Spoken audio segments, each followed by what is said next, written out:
కొంతమంది తెలియదు, medical bill apply చేసుకోవడం తెలియదు, రకరకాలుగా ఇబ్బంది పడుతున్నాం. నేను అడిగేది ఒకటే, అయ్యా మా మీకు మీరు 5 సంవత్సరాల్లో దాదాపు 102 కోట్లు ఖర్చు పెట్టారంట. నేను అడిగా 102 కోట్లు ఖర్చు పెడితే మా హెల్త్ బిల్స్ అంటే ఎందుకు అయిపోయిందండి, మరి మీరు ఈ విధంగా చెప్తున్నారంటే కాదండి, నేను బిల్స్ ఏమంటే మాకు బిల్లు వైజ్గా కంప్లైంట్ ఇవ్వండి మేము చేస్తా ఉన్నాడు. కాబట్టి మీకంతా కూడా మేము మా పెన్షన్స్ ఎక్కువ నష్టపోవడం జరుగుతుంది. ఫ్యామిలీ పెన్షన్స్ ఉన్నారు, వాళ్ళకి ఐసోలేట్ అంటే తెలియదు.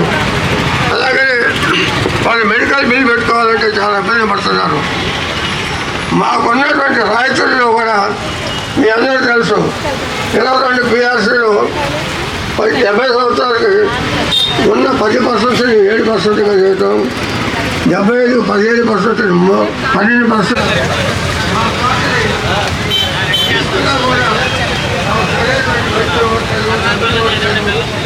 చాలా మంది మోసపోవడం జరుగుతుంది. నేను చెప్తే ఆయన నోట్ చేసుకున్నాడు. ఒకటే, నేను నోట్ చేసుకుంటారో తీసుకుపోయి వాళ్ళకి ఇస్తారు, వాళ్ళు తీసుకొని కష్టపడి చేస్తారు, ఎందుకంటే ఉపయోగం అని.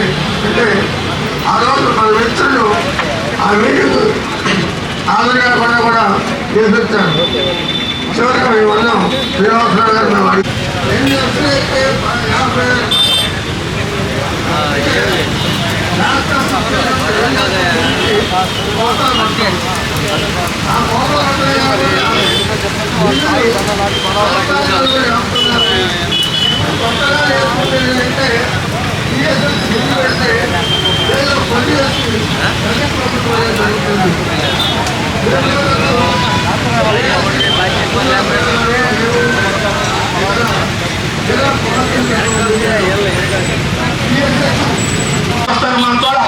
సాధించుకొస్తేనే భవిష్యత్ ఉద్యమానికి బ్రతుకుంటుంది. భవిష్యత్ ఉద్యమాలు లైన్లో ఉంటాయి.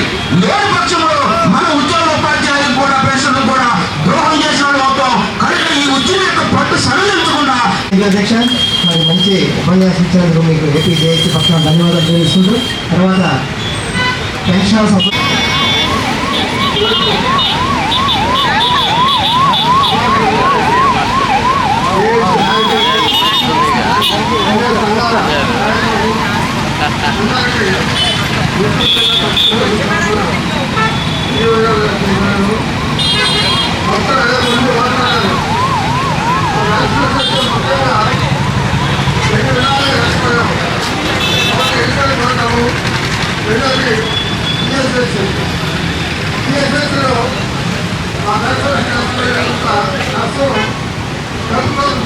ఇవాళ ఉద్యోగులు కళ్ళు కాదు, వాలంటీర్లే మా కళ్ళు, వాలంటీర్లే మా హృదయం, వాలంటీర్లే మా చేతులను చెబుతున్నారు. అవునా కాదా? అంటే పేర్లను ప్రభుత్వ విధానాన్ని ఒకటి సంపాదించి ఇవాళ సిద్ధమని బయలుదేరి. అందుకని మనం కూడా చెబుతున్నాం, ఉద్యోగులుగా పెన్షనర్స్ ఎంతో కష్టపడి ఇవాళ సౌకర్య PRC లేట్ అయితే ఫిట్మెంట్ పొందేవాడు. ఇట్లా జేఏసీ ఉద్యమానికి వెళ్లకుండానే సాధించినటువంటి దశలో ఇవాళ ప్రభుత్వం ఛాలెంజ్ చేస్తుంది. మనకి కాస్కో అంటున్నారు, మీరు ఓటమే కదా ఉన్నారు. అందుకని మనం కూడా ఇవాళ స్టార్ క్యాంపెయినర్లుగా ఉండాలి. మనం బాధితులు.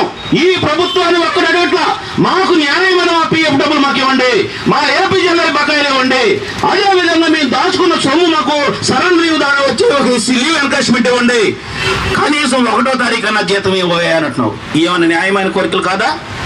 కనుక ఇవన్నీ పొందినటువంటి వాళ్ళు మనం కూడా సిద్ధమే, ఏమి చేయాలో సిద్ధమే. వాళ్ళు ఇచ్చే శాలువాలకి మనం బానిసలు కాకూడదు, వాళ్ళు ఇచ్చే తాయిలాలకి మనం బానిసలు కాకూడదు. ఇవాళ ఉద్యోగులు నిలబడితేనే రేపు రాజకీయాల్లో ఏ ప్రభుత్వమైనా మనం ఆదుకుంటుంది. లేదంటే ఇంతకన్నా దారుణంగా ఎమ్మెల్సీ ఆయన కేంద్ర ప్రభుత్వానికి పిటిషన్ పెడితే ఇవాళ ఆయన మీద రిటైర్డ్ రిపోర్ట్ ఇవ్వమన్నారు. అట్లా అధికారుల ద్వారా ఒత్తిడి తీసుకురావడం, అధికారుల ద్వారా భయపెట్టడం. ఇట్లాంటి భయపెట్టే ప్రభుత్వం పెద్ద ఎత్తున ఉద్యమం ద్వారా మాత్రమే దారిలోకి వస్తుంది. కనుక ఈ ప్రభుత్వం తన ఎన్నికల హామీ అయినటువంటి OPS ని, ఎన్నికల హామీ అయినటువంటి సమయానికి PRC, సమయానికి జీతం, ఏ హామీలు అయితే ఇచ్చారో ఆ హామీలనే మనం అమలుపరచమంటున్నాం. అది అమలుపరిచే వరకు కూడా జేఏసీ నాయకత్వంలో ఇది లాలచీ ఉద్యమం కాదు, ఇది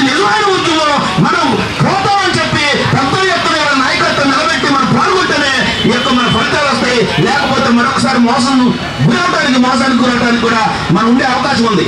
కనుక మిత్రులారా, ఇవాళ రాబోయే అయిపోయింది.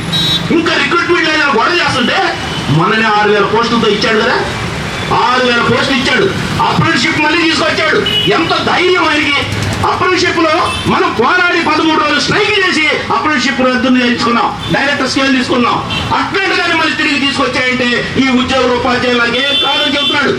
ఆయన ఓటర్సే కాదు అన్నాడు. 3 పట్టుబద్దు నియోజకవర్గాలు ఓడిపోయిన తర్వాత అసలు వీళ్ళు ఓటర్సే కాదు, నా ఓటర్స్ అందరూ ఎదుర్కొన్నారు, నేను బటన్ నొక్కుతా.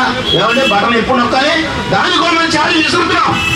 ఏ దేశంలో సరే, వ్యవసాయ దేశంలో ముఖ్యంగా వ్యవసాయంలో వచ్చినటువంటి సర్ప్లస్ ని పారిశ్రామిక రంగంలో పెట్టుబడి పెట్టాలి. వ్యవసాయంలో మిగులు పారిశ్రామిక రంగం, పారిశ్రామికంలో కూడా వచ్చిన మిగుల్ని వ్యవసాయం, పారిశ్రామిక రంగం, సేవల రంగంలో వచ్చిన మిగుల్ని సంక్షేమంలో పెట్టాలి. ఈ 3 వదిలేసి ఏకంగా సంక్షేమంలోకి వెళ్ళిపోయాడు. అంటే ట్యాక్సుల ద్వారా, ఒక అమ్మక పన్ను ద్వారా ఆదాయం రావట్లేదు కదా, ట్యాక్సులు ఇవాళ కరెంట్ ఛార్జీలు పెంచాడు, బస్ ఛార్జీలు పెంచాడు, చివరికి మన ఇంట్లో లెటర్లు లేనంటే రెండు ఛార్జీలు పెంచాడు చెత్తకి. వీటి మీద వచ్చే ఆదాయంతో ఇవాళ బటన్ నొక్కుతా ఉన్నాడు. ఎవరికి బటన్ నొక్కుతున్నాడు? మరి జీతాలు ఆపి, పిఎఫ్ డబ్బులు ఆపి, ఏపీజీల డబ్బులు ఆపి, పదవి బెనిఫిట్స్ ఆపి, రిక్రూట్మెంట్ లేకుండా ఖాళీ లెక్కలేసి ఇవాళ ఆ యొక్క కార్యక్రమాలు చేస్తా ఉంటే అన్ని చేసి ఇంకా చేరింది. మా పిఎఫ్ డబ్బులు ఆడుకోవడానికి సిద్ధమా?